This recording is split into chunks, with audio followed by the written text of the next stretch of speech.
నాగార్జున 'వందో' చిత్రం కోసం ఫ్యాన్స్ ఎంతగానో ఎదురుచూస్తున్నారు. గత ఏడాది 'నాసామి రంగ' చిత్రంతో సూపర్ హిట్ అందుకున్న నాగార్జున ఆ తర్వాత సోలో హీరోగా మూవీ చేయలేదు.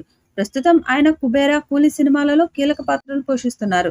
వీటి తర్వాత నాగార్జున తన 100వ మూవీని చేయబోతున్నట్టుగా తెలుస్తుంది. ఇది విలేజ్ బ్యాక్ డ్రాప్ స్టోరీ అని టాక్ వినిపిస్తుంది. ఈ చిత్రానికి 'దసరా అల్లుడు' అనే టైటిల్ ని కూడా పెట్టబోతున్నట్టుగా సమాచారం. నాగార్జున 100వ సినిమా ఒక తమిళ దర్శకునితో చేయబోతున్నట్లు వార్తలు వస్తున్నాయి. దసరా నేపథ్యంలో పాన్ ఇండియా స్థాయిలో ఈ చిత్రం రాబోతుందట. ఈ చిత్రానికి 'దసరా అల్లుడు' అనే టైటిల్ పెట్టాలని చూస్తున్నారట. దాంతో ఈ సినిమాపై అంచనాలు భారీగా పెరుగుతున్నాయి. ఈ చిత్రానికి తమిళ దర్శకుడు కార్తీక్ దర్శకత్వం వహించనున్నారని సమాచారం. కార్తీక్ గతంలో తమిళంలో 'నితం ఓరు వానం' చిత్రానికి దర్శకత్వం వహించారు. ఈ సినిమా తెలుగులో 'ఆకాశం' పేరుతో డబ్ అయింది. ఇక్కడ ఆశించిన స్థాయిలో ఆ చిత్రం ఆడలేదు. కానీ దర్శకుడు కథను తెరపై చూపించిన విధానం నాగ్‌కి బాగా నచ్చిందట. వెంటనే అతన్ని పిలిపించి 100 చిత్రం బాధ్యతలు అప్పచెప్పాడట. తన 100వ సినిమా విజువల్ వండర్‌గా ప్రేక్షకులను ఆకట్టుకునేలా ఉండాలని నాగ్ కోరుకుంటున్నట్లు గతంలో ఒక ఇంటర్వ్యూలో చెప్పారు.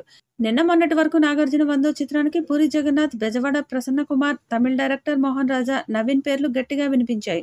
అయితే తాజా సమాచారం ప్రకారం కార్తీక్‌తోనే ఈ ప్రాజెక్ట్ ఖరారైనట్లు కనిపిస్తోంది.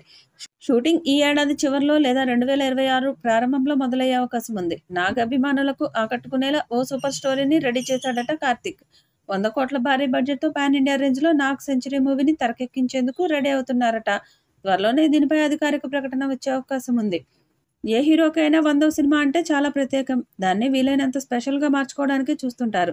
నాగార్జున కూడా ఇదే చేస్తున్నారు. ఈయన 100వ సినిమా కోసం బ్యాక్‌గ్రౌండ్ వర్క్ జరుగుతుంది. అంతేకాదు స్క్రిప్ట్ కూడా స్పెషల్‌గా ఉండేలా చూసుకుంటున్నారు. నాగార్జున కెరీర్ మొదలై 38 ఏళ్లైంది. తాజాగా 100వ సినిమాకు చేరువవుతున్నారు. అతిథి పాత్రలు, చిన్న క్యారెక్టర్స్ అన్నీ కలిపితే నాగార్జున 100 సినిమాలు ఎప్పుడో అయిపోయాయి. కానీ హీరోగా మాత్రం సెంచరీ కొట్టలేదు. గతేడాది సంక్రాంతికి వచ్చిన 'నాసామి రంగ' ఈయనకు 99వ చిత్రం.